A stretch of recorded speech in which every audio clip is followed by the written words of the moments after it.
Good morning students, welcome back to my channel study with Abhiman. आज मैं आप लोगों के लिए यूपी पॉलिटेक्निक एंट्रेंस एग्ज़ाम 2022 से रिलेटेड एक मोस्ट इम्पॉर्टेंट वीडियो लेकर आया हूं। आज की इस वीडियो में मैं आप लोगों को ये बताऊंगा कि जिन स्टूडेंट्स के मार्क्स कम हैं, यानी जिन स्टूडेंट के नंबर कम हैं, उन स्टूडेंट्स को गवर्नमेंट कॉलेज में कैसे एडमिशन मिल सकता है। और आज की इस वीडियो में मैं आप लोगों को आपके काउंसलिंग से रिलेटेड कुछ मोस्ट इम्पॉर्टेंट इंफॉर्मेशन यहाँ पे डिटेल में बताने वाला हूँ। आज की वीडियो आप सभी स्टूडेंट्स के लिए मोस्ट इम्पॉर्टेंट होने वाली है। वीडियो को आप लोग स्टार्टिंग से लेके एंड तक जरूर देखिएगा, एक भी पॉइंट आप लोग मिस मत कीजिएगा। चलिए फिर आज की इस वीडियो को स्टार्ट करते हैं। तो जैसा कि आप सभी स्टूडेंट्स अपनी स्क्रीन के ऊपर देख पा रहे होंगे, यहाँ पे सबसे पहले क्या लिखा हुआ है कि जिन स्टूडेंट्स के मार्क्स कम हैं, काउंसलिंग करवाते समय आप लोगों को इन बातों का ध्यान रखना है। तो अभी मैं आपको यहाँ पे कुछ इम्पॉर्टेंट पॉइंट्स बताने जा रहा हूँ, कुछ बातें बताने जा रहा हूँ जो कि आपको काउंसलिंग करवाते समय ध्यान रखनी है अगर आपके नंबर कम है। तो इन बातों को आप लोग बहुत ही ध्यान से सुनिएगा, एक एक पॉइंट अच्छे से समझ लीजिएगा। अगर आप इन इंस्ट्रक्शंस को फॉलो करेंगे ना, तो कम नंबर में भी आपका एडमिशन एक अच्छे गवर्नमेंट कॉलेज में और एक अच्छी ब्रांच से हो जाएगा। चलिए मैं आपको यहाँ पे सभी पॉइंट्स डिटेल में बता देता हूँ। तो जैसा कि आप सभी स्टूडेंट्स अपनी स्क्रीन के ऊपर देख पा रहे होंगे, फर्स्ट पॉइंट यहाँ पे क्या लिखा है, फर्स्ट पॉइंट यहाँ पे लिखा है कि जिन स्टूडेंट्स के मार्क्स कम हैं, उन स्टूडेंट्स को काउंसलिंग करवाते समय टॉप कॉलेज बिल्कुल नहीं सेलेक्ट करना है। ये पहली बात आप लोग ध्यान रखिएगा। जिन स्टूडेंट्स के नंबर यानी मार्क्स कम हैं, उन स्टूडेंट्स को काउंसलिंग करवाते समय टॉप कॉलेज से मतलब क्या हो जाएगा, जो आपके टॉप 10 कॉलेज हैं या फिर टॉप 20 कॉलेज हैं, वो आपको सेलेक्ट नहीं करना है। अगर आपके नंबर कम हैं और आप लोग टॉप कॉलेज सेलेक्ट कर लेंगे तो फिर आपको कॉलेज नहीं मिलेगा। ये गलती आप लोग बिल्कुल मत कीजिएगा। अब जैसे मैं एग्जाम्पल के तौर पे समझा दूं कि जैसे कोई स्टूडेंट है, किसी का नंबर है 130, ठीक है, मैं सिर्फ एग्जाम्पल के तौर पे समझा रहा हूँ, 130 नंबर है और वो स्टूडेंट क्या करता है कि काउंसलिंग करवाते समय वो गवर्नमेंट पॉलिटेक्निक लखनऊ या फिर गवर्नमेंट पॉलिटेक्निक कानपुर या फिर गवर्नमेंट पॉलिटेक्निक गोरखपुर ऐसे कॉलेज सेलेक्ट कर लेता है, तो फिर उस स्टूडेंट को कॉलेज बिल्कुल नहीं मिलेगा, ध्यान रखिएगा। तो जिन स्टूडेंट्स के नंबर कम हैं उनको टॉप कॉलेज बिल्कुल नहीं सेलेक्ट करना है। देखिए मैं आप लोगों के लिए अलग से एक वीडियो बनाऊंगा जहां पे मैं आपको कुछ कॉलेजेस की लिस्ट बताऊंगा जहां पे आपका एडमिशन कम नंबर में और एक अच्छी ब्रांच से हो जाएगा, ठीक है। तो ध्यान रखिएगा, पहला पॉइंट मैंने आपका यहाँ पे क्लियर कर दिया है। अब इसके बाद देखते हैं यहाँ पे नेक्स्ट पॉइंट क्या लिखा है, सेकंड पॉइंट। तो यहाँ पे सेकंड पॉइंट लिखा है कि जिन स्टूडेंट्स के मार्क्स कम हैं, काउंसलिंग करवाते समय आप लोगों को ऐसे कॉलेज सेलेक्ट करने हैं जहां आप लोगों का एडमिशन कम मार्क्स में भी हो जाए, यानी कम नंबर में भी हो जाए। तो ये बात आप लोग ध्यान रखिएगा। और जैसा कि मैंने आपको अभी पहले ही बताया कि मैं आप लोगों के लिए अलग से एक वीडियो बनाऊंगा जहां पे मैं आपको कुछ कॉलेजेस की लिस्ट बताऊंगा जहां पे कम नंबर में भी आपका एडमिशन हो जाएगा, यानी कम नंबर में एक अच्छे गवर्नमेंट कॉलेज में आपका एडमिशन एक अच्छी ब्रांच से हो जाएगा, ठीक है। तो देखिए काउंसलिंग करवाते समय आप लोगों को ऐसे ही कॉलेज सेलेक्ट करने हैं जहां पे कम नंबर में आपका एडमिशन हो जाए, ठीक है। ये सेकंड पॉइंट मैंने आपका क्लियर कर दिया है। अब इसके बाद देखते हैं यहाँ पे थर्ड पॉइंट जो कि आपका मोस्ट इंपॉर्टेंट है और ये पॉइंट सभी के लिए है। यहाँ पे बहुत सारे स्टूडेंट्स क्या कर देते हैं, गलती कर देते हैं। तो ध्यान रखिएगा, काउंसलिंग करवाते समय कॉलेज चॉइस में आप लोगों को प्राइवेट कॉलेज बिल्कुल नहीं सेलेक्ट करना है, ध्यान रखिएगा। देखिए जिन स्टूडेंट्स के नंबर अच्छे हैं उनके लिए भी ये है और जिन स्टूडेंट्स के नंबर कम हैं उनके लिए भी यही बात है, ध्यान रखिएगा कि काउंसलिंग करवाते समय जब आप लोग कॉलेज सेलेक्ट करेंगे तो आप लोग प्राइवेट कॉलेज बिल्कुल मत सेलेक्ट कीजिएगा। देखिए लास्ट ईयर काउंसलिंग करवाते समय बहुत सारे स्टूडेंट्स ने ये गलती की थी। जब वो काउंसलिंग करवाने के लिए गए तो उनको कोई आइडिया तो होता नहीं है, तो उन लोगों ने क्या किया कि जब कॉलेज सेलेक्ट करने की बारी आई तो वहां पे कुछ गवर्नमेंट कॉलेज के साथ उन लोगों ने प्राइवेट कॉलेज भी सेलेक्ट कर लिया। और अगर एक बार आप प्राइवेट कॉलेज सेलेक्ट कर लेंगे ना तो आपको वही कॉलेज अलॉट कर दिया जाएगा, ध्यान रखिएगा। तो मैं उन सभी लोगों के लिए बता रहा हूं, ध्यान रखिएगा, जिनके नंबर अच्छे हैं और जिनके नंबर थोड़ा कम भी हैं, ध्यान रखिएगा काउंसलिंग के समय केवल और केवल आपको क्या करना है, गवर्नमेंट कॉलेज सेलेक्ट करना है, ध्यान रखिएगा। प्राइवेट कॉलेज बिल्कुल मत सेलेक्ट कीजिएगा, नहीं तो फिर आपका ही नुकसान होने वाला है। देखिए जब आप लोग काउंसलिंग करवाएंगे ना तो वहां पे कॉलेज की पूरी लिस्ट आती है, वहां पे लिखा हुआ होता है कि कौन सा कॉलेज आपका गवर्नमेंट है, कौन सा प्राइवेट है, लेकिन फिर भी स्टूडेंट्स मिस्टेक कर देते हैं, तो ऐसी मिस्टेक आपको नहीं करनी है। और देखिए जिनके नंबर कम है, जैसे मैं एग्जाम्पल के तौर पे बता दूं, अगर आपके नंबर 90 से 100 के बीच में है या फिर 100 से 110 के बीच में है, अगर आप प्राइवेट कॉलेज सेलेक्ट कर लेंगे तो तुरंत आपको कॉलेज मिल जाएगा। तो ये गलती आप लोग मत कीजिएगा। अगर आप गवर्नमेंट कॉलेज में एडमिशन लेना चाहते हैं तो गवर्नमेंट कॉलेज ही सेलेक्ट कीजिएगा, प्राइवेट मत सेलेक्ट कीजिएगा। चाहे आपके नंबर कम हो चाहे आपके नंबर ज्यादा हो, उससे कोई फर्क नहीं पड़ता। आपको केवल और केवल क्या करना है, गवर्नमेंट कॉलेज सेलेक्ट करना है, प्राइवेट कॉलेज आपको सेलेक्ट ही नहीं करना है, ठीक है। क्योंकि प्राइवेट कॉलेज में तो आसानी से एडमिशन हो जाता है, जिनके नंबर 5 या 10 होते हैं उनका भी एडमिशन प्राइवेट कॉलेज में हो जाता है। तो प्राइवेट कॉलेज आपको सेलेक्ट ही नहीं करना है, ठीक है, केवल गवर्नमेंट, ये ध्यान रखिएगा। नेक्स्ट यहां पे देखते हैं फोर्थ पॉइंट मैंने क्या लिखा है। फोर्थ पॉइंट को बहुत ही ध्यान से समझिएगा। यहां पे मैंने लिखा है कि जो कॉलेज और जो ब्रांच आप लोगों को पसंद है, काउंसलिंग करवाते समय, चॉइस फिलअप करते समय, वो आपको पहले सेलेक्ट करना है।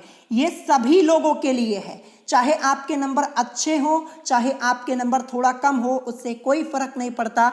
देखिए जो कॉलेज आपको पसंद है और जो ब्रांच आपको पसंद है वो आप लोगों को काउंसलिंग करवाते समय जब आप लोग चॉइस फिलिंग करेंगे वो आपको पहले नंबर पे सेलेक्ट करना है।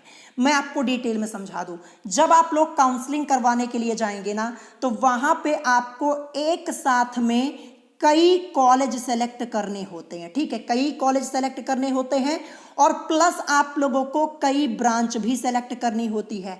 तो आप लोग अभी से डिसाइड कर लीजिए। देखिए जिनके नंबर अच्छे हैं मैं उनकी बात यहाँ पे पहले कर रहा हूँ। अगर आपका नंबर अच्छा है, आपका स्कोर अच्छा है, तो आप लोग अभी से कम 5 से 6 कॉलेज या फिर इससे ज्यादा कॉलेज डिसाइड कर लीजिए, ठीक है, चॉइस फिलिंग के लिए, ठीक है, ये आपको ध्यान रखना है। और प्लस आप अपनी ब्रांच भी सेलेक्ट कर लीजिए कि आपका इंटरेस्ट किस किस ब्रांच में है, क्योंकि ब्रांच भी आप लोगों को एक साथ में कई ब्रांच फिलअप करनी पड़ती है। तो जो ब्रांच आपको पसंद है, जिसमें आप जिस ब्रांच से आप एडमिशन लेना चाहते हैं उसे आप पहले नंबर पे लिखिएगा और कॉलेज को भी पहले नंबर पे लिखिएगा जिस कॉलेज में आप एडमिशन लेना चाहते हैं। फिर उसके बाद सेकंड चॉइस में आप कुछ और लिख दीजिएगा, थर्ड में कुछ और। ये तो जब आप काउंसलिंग करवाएंगे आपको खुद ही पता चल जाएगा। अब मैं उन लोगों की बात कर रहा हूं जिनके नंबर कम हैं। देखिए काउंसलिंग करवाते समय मैंने आपको पहले ही बता दिया है कि ऐसे कॉलेज आपको सेलेक्ट करने हैं जहां पे कम नंबर में आपका एडमिशन हो जाए, और कॉलेज की लिस्ट मैं आपको जल्द ही बता दूंगा, ये भी मैंने आपको कह दिया है ना।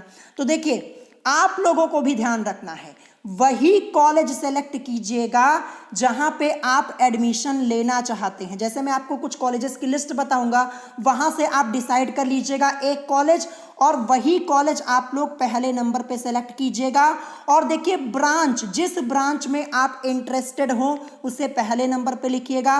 फिर इसके बाद यहाँ पे जो भी आपको ब्रांचेस पसंद हो और अदर ब्रांचेस वो आप सेलेक्ट कर सकते हैं। फिर देखिए आपको आपके नंबर के हिसाब से ब्रांच एंड कॉलेज मिल जाती है, ध्यान रखिएगा। तो ये भी पॉइंट नंबर 4 भी मैंने आपका यहाँ पे क्लियर कर दिया है, ध्यान रखिएगा। अभी से आप अपना कॉलेज और ब्रांच ब्रांच डिसाइड कर लीजिए, क्योंकि जब काउंसलिंग स्टार्ट हो जाएगी तो वहाँ पे आपको ज़्यादा टाइम नहीं मिलेगा। ठीक है, तो अभी से आप अपना डिसाइड कर लीजिए। पॉइंट नंबर 4 मैंने क्लियर कर दिया। अब देखते हैं यहाँ पे नेक्स्ट पॉइंट नंबर 5 मैंने क्या लिखा है कि इस बार 2022 में कम मार्क्स वाले स्टूडेंट्स के भी एडमिशन होने के चांसेस बहुत ही ज़्यादा हैं। ये तो मैंने आपको कल ही बता दिया था। कैसे ज़्यादा है मैं आपको डिटेल में समझा दूँ। देखिए इस बार 2022 में 2022 में 70,613 स्टूडेंट्स ने एग्ज़ाम छोड़ दिया है, यानी इन लोगों ने एग्ज़ाम ही नहीं दिया है। और 2022 में इस बार सबसे कम फॉर्म फिलअप हुए थे एंट्रेंस एग्ज़ाम के लिए। ये मैंने आपको पहले भी कई बार बताया हुआ है। और मात्र 1,47,673 स्टूडेंट्स ने इस बार एग्जाम दिया हुआ है। सभी ग्रुप्स को मिला करके 1,47,673 स्टूडेंट्स ने एग्जाम दिया है। ये मैंने आपको कल ही बताया हुआ था। और सीटें कितनी अवेलेबल हैं? 2,41,810 सीटें अवेलेबल हैं। अगर सभी स्टूडेंट्स को पास कर दिया जाए उसके बाद भी 94,000 सीटें खाली जाने वाली हैं इस बार, जैसा कि कल भी मैंने आपको बताया था। तो ध्यान रखिएगा कि इस बार लगभग सभी स्टूडेंट्स का एडमिशन हो जाएगा, लेकिन आपको कुछ यहाँ पे इंस्ट्रक्शंस जो मैंने बताए हुए हैं, ये इंस्ट्रक्शंस आप लोगों को ध्यान में रखना है। मैंने आपको बताया ना कि वही कॉलेज आपको सेलेक्ट करना है जहाँ पे कम नंबर में आपका एडमिशन हो जाए। और कॉलेज की लिस्ट मैं आपको जल्द से जल्द बता दूंगा। और अगर आप उन कॉलेजेस में से कोई कॉलेज सेलेक्ट करेंगे तो अगर आपके नंबर कम भी है ना तो कोई फर्क नहीं पड़ता, आपका एडमिशन हो जाएगा। ठीक है, सो यहाँ पे 5th पॉइंट जो मैंने लिखा हुआ है, इस पॉइंट को ध्यान रखिएगा कि इस बार लगभग सभी स्टूडेंट्स का एडमिशन हो जाएगा। वजह क्या है? वजह मैंने आपको पहले ही बता दी। अब इसके बाद देखिए यहाँ पे last point and 6th point मैंने क्या लिखा है कि डॉक्यूमेंट वेरिफिकेशन के लिए आप सभी स्टूडेंट्स अपने सभी डॉक्यूमेंट्स अभी से ही तैयार करवा लीजिए, रेडी करवा लीजिए। देखिए डॉक्यूमेंट्स के ऊपर मैंने वीडियो पहले ही बना दी है। अगर आपने वो वीडियो नहीं देखी है तो उस वीडियो की लिंक मैंने आप लोगों को इसी वीडियो के डिस्क्रिप्शन बॉक्स में दे दी है। आप वहां से जाकर के वो वीडियो देख लीजिएगा। डॉक्यूमेंट्स अभी से रेडी करवा लीजिए, क्योंकि जब आपका एडमिशन होगा, जब आपका डॉक्यूमेंट वेरिफिकेशन होगा तो वहां पे आपको ज़्यादा समय नहीं दिया जाएगा। अगर आपके पास डॉक्यूमेंट्स नहीं होंगे तो आपका एडमिशन कैंसिल भी हो सकता है और आपकी जगह किसी दूसरे स्टूडेंट को एडमिशन मिल जाएगा जिसके पास डॉक्यूमेंट्स अवेलेबल होंगे। तो अभी से आप अपने डॉक्यूमेंट्स रेडी करवा लीजिए।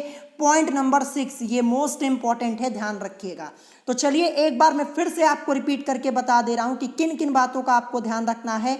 ध्यान रखिएगा काउंसलिंग करवाते समय, देखिए अगर आपके नंबर कम है तो आपको वही कॉलेज सेलेक्ट करना है जहां पे कम नंबर में आपका एडमिशन हो जाए।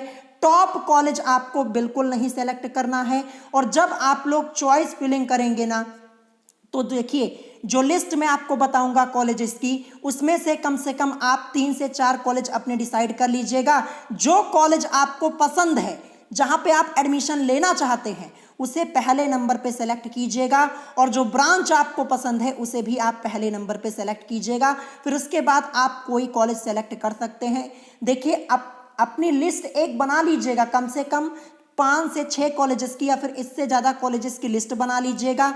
जो कॉलेज आपको सबसे ज़्यादा पसंद है उसे पहले नंबर पे लिखिएगा और फिर इसके अलावा आप अदर कॉलेजेस को लिख दीजिएगा और ब्रांच को लिख दीजिएगा। ठीक है, लेकिन जो ब्रांच आपको सबसे ज़्यादा पसंद है वो आपको पहले नंबर पे सेलेक्ट करनी है, ये आपको ध्यान रखना है। तो ये भी पॉइंट क्लियर कर दिया है और ये सभी स्टूडेंट्स के लिए है, चाहे आपके नंबर अच्छे हो चाहे आपके नंबर थोड़ा कम हो। मैंने आपको बताया ना कि कॉलेज आप लोग डिसाइड कर लीजिएगा और ब्रांच अपनी डिसाइड कर लीजिएगा। ठीक है, सो यही कुछ इंफॉर्मेशन आज की इस वीडियो में आप लोगों को बतानी थी। अगर कोई बात आपको नहीं समझ में आई हो तो आप मुझसे कमेंट करके पूछ सकते हैं। और एक खास बात मैं आप लोगों को ये बता दूं कि जो आप लोगों को कॉलेज मिलता है, पॉलिटेक्निक में जो आप लोगों का एडमिशन होता है, यहाँ पे आपकी कैटेगरी भी मायने रखती है कि आप किस कैटेगरी से बिलोंग करते हैं। हर एक कैटेगरी के लिए यहाँ पे अलग अलग कट ऑफ डिसाइड होती है।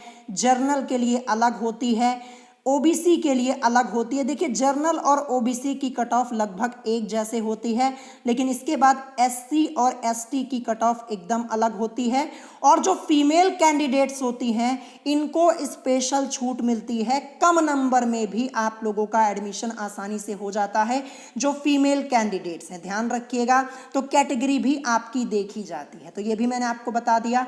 सो अगर आज की इस वीडियो में आपको कोई बात नहीं समझ में आई हो तो आप मुझसे कमेंट करके पूछ सकते हैं। अगर वीडियो पसंद आई हो तो वीडियो को लाइक करना मत भूलिएगा, और साथ ही साथ हमारे चैनल स्टडी विद अभिमान को सब्सक्राइब करना मत भूलिएगा।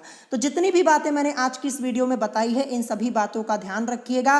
देखिए जब आपकी काउंसलिंग स्टार्ट होगी ना, ये सब बातें मैं आपको एक बार फिर से रिपीट करके बता दूंगा, आपको टेंशन लेने की कोई भी जरूरत नहीं है। अभी के लिए आप इतना समझ लीजिए। तो आज की वीडियो में इतना ही, मिलेंगे नेक्स्ट वीडियो में। Thanks for watching.